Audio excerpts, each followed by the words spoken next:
আসসালামু আলাইকুম। ধারাবাহিকভাবে ক্লাস চলতেছে ইংরেজি এবং বাংলা। সামনে এইচএসসি পরীক্ষা, সেই চিন্তায় মাথায় রেখে তাদের জন্য আজকে একটা প্রিপোজিশনের ক্লাস নিয়ে আসছি। আমি এখানে আগে প্রিপোজিশন প্রেসিজার লিখে রেখেছি যাতে করে সময় কম লাগে। এ good teacher is an architect. একজন ভালো শিক্ষক হলো স্থপতি। দেশ এ নেশন কি হবে?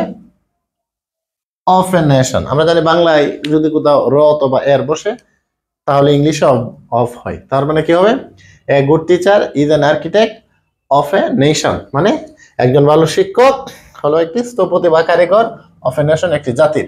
হি প্লেস এন ইম্পর্টেন্ট রোল, এটার অর্থ হলো গুরুত্বপূর্ণ ভূমিকা পালন করা। He plays an important role, সে গুরুত্বপূর্ণ ভূমিকা পালন করে। আমরা এখানে দিতে পারি in building up an educated nation, সে একটি শিক্ষিত জাতি গঠনে গুরুত্বপূর্ণ ভূমিকা পালন করে।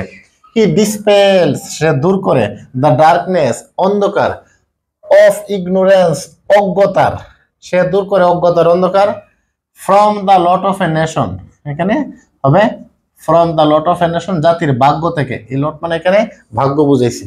হি ইজ অ্যান অ্যাক্টর, সে একজন অভিনেতা। সো টু স্পিক, যখন কথা বলে মানে অভিনেতার মতো সে কথা বলে। হি has to suit his act according এর পরে আমরা জানি টু বসে, according to the needs of his audience, মানে যেমনটা তার শ্রোতাদের দরকার সে তাকে সেভাবে অভিনয়টা বা কথাবার্তা বলতে হয়। হুইচ ইজ হিজ ক্লাস, তার ক্লাসে। He is a clear speaker, সে একজন পরিষ্কার বক্তা। কি হতে পারে এখানে? With good strong and pleasing voice, মানে কি? উইথ গুড ভদ্রতার সাথে। He has to suit his act according to the needs of his audience with good strong and pleasing voice. ভদ্রতার সাথে এবং কি স্ট্রং বলিষ্ঠতার সাথে, প্লেজিং ভয়েস উচ্চ সুরে বা আনন্দদায়ক কণ্ঠস্বর। হুইচ ইজ ইন অথবা আন্ডার হিজ কন্ট্রোল, যেটা তার নিয়ন্ত্রণের অধীনে থাকে। He does not sit motionless, সে স্থিরভাবে বসে থাকে না। এখানে হতে পারে ইন হিজ ক্লাস, হতে পারে ইন হিজ ক্লাস, তার ক্লাসের মধ্যে সে স্থিরভাবে বসে থাকে না। Everybody has something valuable in him, মানে প্রত্যেকের মাঝে মূল্যবান কিছু রয়েছে।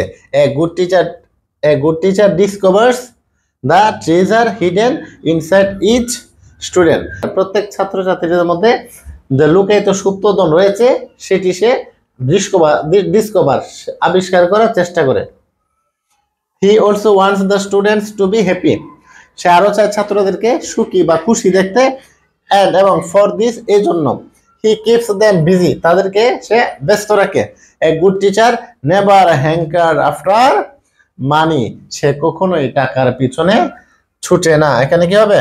আফটার, রাষ্ট্রটা আফটার হবে।